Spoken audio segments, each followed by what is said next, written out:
To see why the easy cast works so well, let's compare it with the old overhead method that begins with the rod tip held high and the sinker hanging on a short drop.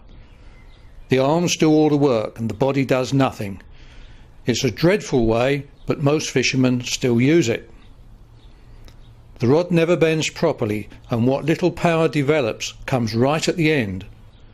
So the tendency is to thrash as hard as possible, and the harder you try, the worse it gets.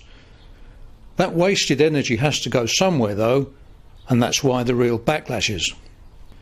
The easy cast begins with the sinker on the beach under the rod.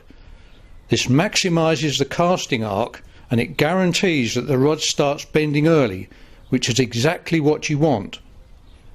By turning away from the sea to lay the sinker on the beach, your body winds up like a coiled spring.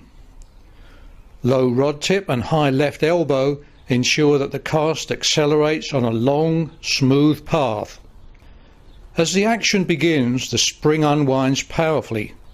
All that energy goes into the rod, which immediately bends against the sinker's resistance. The sinker lifts from the beach and follows the rod tip at exactly the right angle. Be slow and steady. Cast at about half your normal speed.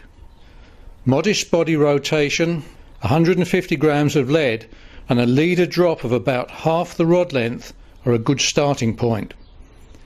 With experience you can fine-tune the system for even better performance. Your arms automatically move into the correct position to push and pull. The rod's nicely loaded, the sinker's on the right path and it's moving quickly. Flick the rod over smoothly and firmly. Take your time. Pull a little harder with the left hand than you push with the right. Line release takes care of itself. Doesn't matter whether you use a fixed spool reel or a multiplier, just